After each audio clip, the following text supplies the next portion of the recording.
Salut les investisseurs intelligents, c'est Monsieur Rodolphe. Aujourd'hui on est jeudi et comme tous les jeudis je réponds à la question de l'un d'entre vous. J'ai sélectionné pour vous aujourd'hui la question de Fabien qui me demande: Rodolphe, qu'est-ce qui se passe au bout de 2 mois lorsqu'on n'a pas réussi à réunir les fonds pour payer un bien pour lequel on s'est porté acquéreur lors d'une vente aux enchères immobilières? Alors tu m'as posé cette question-là lors d'une vidéo que j'ai fait il y a maintenant quelques temps dans laquelle je disais oui, j'ai enfin commencé à m'intéresser aux enchères immobilières. Je continue, j'ai l'objectif en 2019 d'acheter au moins un bien. Je ne sais pas ce que ça va être, un appartement, un parking, peut-être un immeuble complet aux enchères. Je vous tiendrai au courant naturellement sur la chaîne. Quoi qu'il arrive, ça fait 2 mois aujourd'hui que je n'ai pas mis les pieds dans un tribunal pour assister à une vente. Donc aujourd'hui, Fabien, ce que je peux te dire, c'est que si tu n'arrives pas à réunir les fonds, eh bien ça va être très grave pour toi. Je m'explique. Tu as assisté à une vente aux enchères, tu as visité un bien dont la mise à prix était, admettons, de 40 000 euros. Tu t'es porté acquéreur pour acheter ce bien à 100 000 euros. Ça veut dire que tu as levé la main à 100 000 euros. Au bout de 2 mois et 11 jours, tu n'es pas capable de réunir ces 100 000 euros parce que tu n'as pas obtenu de prêt, parce que tu n'as pas le capital dans tes comptes bancaires disponibles. Donc, quelque part, tu retournes voir ton avocat et tu dis: écoutez, maître, je suis un petit peu embêté, je n'ai pas l'argent qu'il faut. Là, honnêtement, pour toi, Fabien, ça devient extrêmement grave. Alors, je ne sais pas si c'est ta situation ou pas, mais je vais te répondre. Ce qui va se passer, c'est que le bien va être remis en ce qu'on appelle en folle enchère. C'est-à-dire que le bien va repartir en vente aux enchères sur la même base de prix qu'initialement. C'est-à-dire que si tu as levé à la main pour 100 000 euros, et bien là, ça repart en folle enchère. Ça veut dire que la mise à prix est à nouveau de 40 000 euros. C'est-à-dire que ça correspond à la mise à prix de départ lorsque ce bien est arrivé sur le marché de la vente aux enchères immobilières.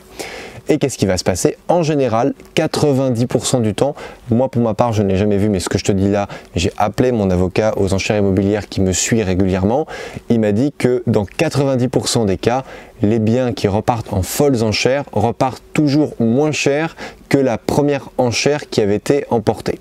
Donc ce que je veux dire par là, c'est que ça peut te coûter beaucoup d'argent. Si le bien repart en folle enchère, c'est-à-dire qu'il repart en mise à prix à 40 000 euros et qu'il est adjugé, admettons, à 60 000 euros, eh bien c'est à toi d'aller chercher le delta entre les 100 000 et les 60 000 euros.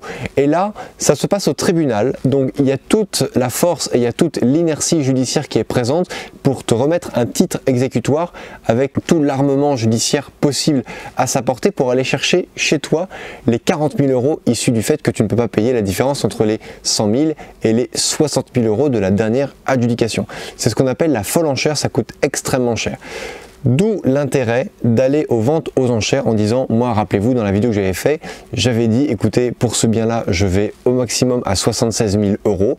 J'avais mis la main à 76 000 euros, je ne l'ai pas mis à 77. Pourquoi? Parce que je savais que à 77 000 euros, j'allais peut-être être un petit peu plus en difficulté pour avancer l'argent. Donc du coup, j'ai préféré arrêter de là. La vente s'est conclue pour 78 000 euros, un appartement qui en valait peut-être 100 ou 120 une fois restauré, une fois que les locataires seraient partis, etc.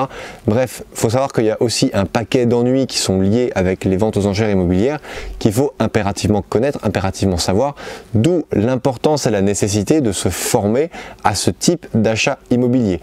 Ça n'est pas une vente de gré à gré, ça n'est pas une vente où il y a le notaire du vendeur qui rencontre le notaire de l'acheteur. On est devant un cas de force majeure où c'est la justice qui a poussé le vendeur à vendre le bien. Le vendeur ne voulait pas le vendre, mais la justice a dit: non, écoutez, vous avez des créances, il faut les rembourser, on prend votre bien, on le vend. Basta, c'est comme ça. Donc du coup, c'est pas forcément des ventes qui sont très éthiques, très faciles, mais c'est un moyen parmi tant d'autres de se faire de l'argent avec l'immobilier.